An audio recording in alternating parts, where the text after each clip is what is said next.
Random thoughts. In this video, I'm going to go through the history of Zayla, and this is going to be a series of videos, about 3 videos, where I'll read Sir Richard Burton's book, First Steps in East Africa, an exploration of Harar. And this is a book that was published in 1850s, and this is a book about the journey that Sir Richard Burton took from Aden all the way to Harar, and he was sent there to go and collect information. He was a spy, basically, to go there and collect information that the British needed in order to take control of the port of Berbera. Now, in this book, he talks about many things, of course, about his journey, but he also gives us some background information about the places he goes to, or the places that he visited. And one of the places, and the very first place where he goes to, is Zaylac, which is an ancient city. And he stays there for a few days, for some time. And while there, he tells us about the city and different things about the city, the culture in the city, the people, and a lot of things about the city. But then he takes a moment to tell us about the history of the city. This is a very ancient city and a very interesting city, actually, once you start getting details about its history and, of course, what was happening in Zayla in 1850s. But this is a city that goes back very many centuries. And at some point, it was called Havelite. In some ancient documents, you'll find the name Havelite appearing. But later on, it was called Zayla, or Zaylac. Some people have told me there's a way the name is pronounced. I might not get it the right way. But this is the ancient city in the coast of the Red Sea, in the land of the Somali people. Now, apparently, or going by, but before I say that, I need to make a few caveats. As I'm going to read this, it's a very detailed history of the city of Zayla. I need you to understand that we are getting this from the perspective of Richard Burton. So we shouldn't take it to be that it is an objective view of the city. Of course, Richard Burton was a European, a British explorer or spy. And how he portrays the city might have been influenced by the interest of the British. So we have to bear that in mind, so that some things might be said by him in his book that might not be accurate or might be framed in a certain way, and we have to bear that in mind. I just need to make that clear before we read or before we go through these parts of this book, so that at least we have the right context of interpreting whatever he says. So Zaylac, as I've said, is a very old city, or was a very old city. My understanding is that there is still some part of it that is still standing to date.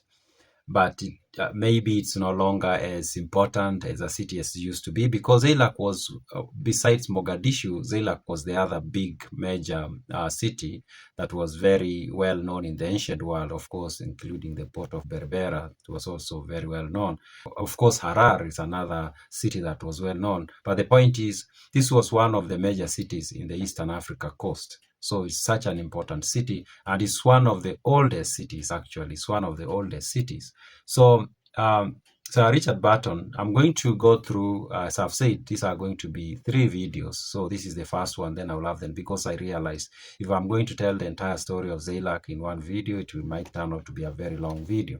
So I'm going to read the first part of the book, The First Steps in East Africa by Richard Burton, Exploration of Harar. And this is what he says. We determined on the 9th of November to visit island of Sad al-Din, the larger of the 2 patches of ground which lie about 2 miles north of the town. So it's important to clarify here. He's talking about a certain day, could be 1855 or 1854. I'm thinking it's 1854 in November. And he decides, him and the people he was with, that they were going to leave the city of Zaylac and head north about 2 miles. And there's a reason why they are going there, and that they are going to an island that was called Sad al-Din. And this is very important. You need to understand that this is very important, why they are going there. He continues, reaching our destination after an hour's lively sail, we passed through a thick belt of underwood tenanted by swarms of midges, with a damp, chill air carrying fever, a fetor of decayed vegetation smelling death. So this is just describing the nature they were going through. To this succeeded a barren flat of silt and sand, white with salt and rugged with Solanaceous stubble type of plant, reeking with heat and covered with old vegetation. All this just describing how the environment looked. Here, says local tradition, was the ancient site of Zayla, built by Arabs from Al-Yaman. So now we are leaving the current city of Zayla, where Sir Richard Burton was staying, and they head north about 2 miles. They sail, meaning it's along the coast, and they get to this island that was called Sad al-Din. Now, Sad al-Din, this island, he is told by the local people that this was a site of the initial city of Zayla. So the initial city had been built 2 miles to the north, but later on it was moved to the south. And there is a story behind that movement, and we are going to go through that. He continues to say, the legend runs that when Sal al-Din was besieged and slain by David, king of Ethiopia, the wells dried up and the island sank. Now, I need to provide additional information here. Now, and I've done a video about the sultanates that existed in this region. There was the Sultanate of Ifat, and the Sultanate of Ifat ended with the death of Saad al-Din. He was the last, you can say, sultan of that sultanate, and he is besieged by David, the king of Ethiopia, but other historical records him as Dawit II of Abyssinia. There is a war going on between Ifat or Abyssinia, and then the Abyssinians managed to conquer the larger part of the land, and we are going to read more of that as we go along. And then Saad al-Din, he is besieged in the city of Zaylac, the old Zaylac, the one that now Richard Burton has gone to explore the ruins of. And this is what he's talking about at this point. And he says after he was besieged and then he was killed because Dawit managed to kill Saad al-Din. And this was in early 1400s, around 1403 AD. So after that death, he says that the local people tell him that the wells dried up in the island, and the island basically seems like it sank or it went a little bit lower, something of sort. He continues to say, something doubtless occurred which rendered a removal advisable. The sons of the Muslim hero fled to Hamad bin Ashraf, prince of Sana'a, offering their allegiance if we will build fortifications for them and aid them against the Christians of Abyssinia. So, and I've talked about this in another video. It's a video I did a few months ago, I think. And it's about the end of the Ifat Sultanate. Now, when it ends and Saad al-Din is dead, his sons, they escape, they go to Yemen. And in the other video, I did not mention to whom they go to, but here he mentions that they went to someone by the name Ahmad bin al-Ashraf, a prince of Sana'a in Yemen.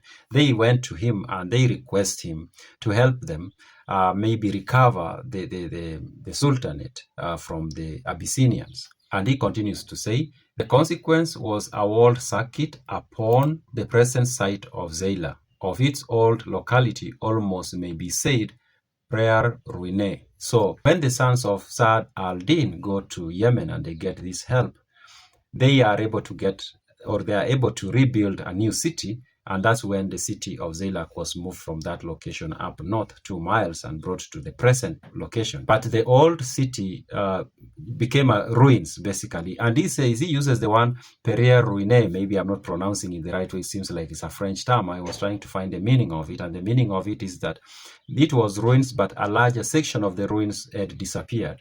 Meaning this was a very ancient city. It was a very ancient city. And by the time Richard Burton visits these ruins, seems like a long time had passed. Maybe we could say 300 years. Yeah, it seems like 400 years. At least 400 years had gone. And you can imagine what can happen in 400 years. A lot of things happen. And if a city had been abandoned, of course, the ruins are gone to a large extent, but there are parts of it that was still remaining. He continues to say, during my stay with Shamarke, the governor of Zaylac, I made many inquiries about the historical works, and the Qazi or Qadi, Mohammed Khatib, a Harar man of the Hawiye tribe, was at last persuaded to send his daftar or office papers for my inspection. So it seems like he wanted to find more history about the old city or what had happened after.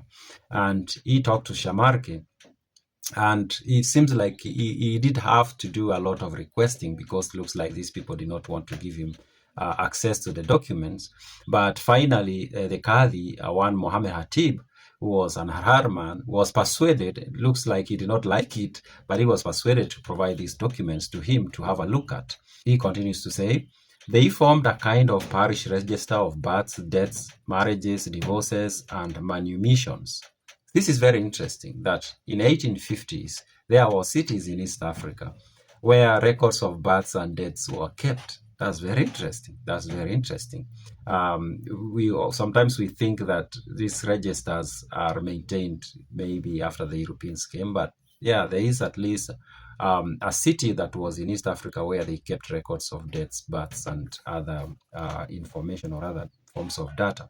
He continues to say, from them it appeared that in 1081 in the Islamic calendar, or AD 1670 to 71, the Shanabila Sayyids were Qadis of Zayla and retained the office for 138 years. So there was this family that became like they were the Qadi of the city, and they maintained records for 138 years, the family that is. It passed 2 generations ago into the hands of Muhammad Musa Ahawiya, and the present Qadi is his nephew. So seems like Shanabila Zaids were from, we can say, Arabia or the Arabian Peninsula. Seems like, I'm not sure, seems like. But then later on, that office was passed on to the hands of one Muhammad Musa, who was an Ahawiya. And then by the time Richard Barton goes to Zaylac, his nephew was the Qadi. He continues to say, the origin of Zayla, or as it is locally called, Audal, is lost in the fogs of Phoenician fable, the Havalites of the Periplus and Pliny. It was in the earliest ages dependent upon the kingdom of Axum. About the 7th century, when the southern Arabs penetrated into the hearts of Abyssinia, it became the great factory. So Richard Barton here is telling us about the origins of Zaylac. And he says that, of course, the past is foggy. There is not so much information about when this city was actually founded, but there is information here and there, and mostly this information you could find from the Phoenicians. And when we talk of the Phoenicians, this is a group of people who moved a lot along the Red Sea and the Mediterranean. Before AD years, they moved a lot. They were like the people who did the most commerce during that time before the AD. So that tells you that the city was actually very, very ancient. And he talks of it being, looks like it used to be part of the Axum Empire. Now, the Axum Empire was not Muslim. It was Christian at some point, or it was some other kind of, or it had a certain different belief system before that. But then looks like at 7th century, there were Arabs who came from the Arabian Peninsula to that part of the world. And it is these people who came to that part, and of course, and then from that point, it looks like Zaylac, it became a great factory of the eastern coast and rose to its height of splendor. Taqi al-Din Makrizis, which is an historian, who is an historian seems like, includes under the name of Zayla a territory of 43 days march by 40 and divides it into 7 great provinces, speaking about 50 languages and ruled by emirs subject to the Hatti of Abyssinia. So this historian looks like he's an historian by the name Taqi al-Din Makrizi, provides some details about what was called the Zaylac. Looks like it was a larger part. It wasn't just a city, it was a bigger region. And he explains how big it was using the number of days you could have used to march. And he also says that it was divided into 7 provinces, and there were 50 languages spoken in that we can call it Commonwealth. And it was ruled by emirs who were subject to the Hatti of Abyssinia, which looks like it, either governor or emperor of Ethiopia, I think, or emperor of Abyssinia. He continues to say, in the 14th century, it became celebrated by its wars with the kings of Abyssinia, sustaining severe defeats. The Muslims retired upon their harbor, which after an obstinate defense fell into the hands of the Christians. Now, this is, as he says, 14th century, which means it's around late 1390s maybe. And during that time or close to that time, now we have Saad al-Din. Either he's about to, or he becomes the leader of Ifat. The land was laid waste, the mosques were converted into churches, and the Abyssinians returned to their mountain laden with booty. About AD 1400, Saad al-Din, the heroic prince of Zayla, was besieged in his city by the heads David II, is the emperor, the king of Abyssinians. Slain by spear thrust, he left his people powerless in the hands of their enemies till his sons Sabri al-Din, Ali, Manzur, Jamal al-Din retrieved the cause of Islam. So, and some records say it was 1403 when Saad al-Din was killed by, is he called Dawit, the second of Abyssinia. Now, then, of course, now this is the time that these sons run to Yemen. And when they are gone, they get the help from Yemen. And it is Sabri al-Din who is often considered to be the founder of the Adal Sultanate, which now came after the fall of the Ifat Sultanate. So I'll end this video here, then we'll move to the next one and continue the story of Zaylac. Those are my random thoughts.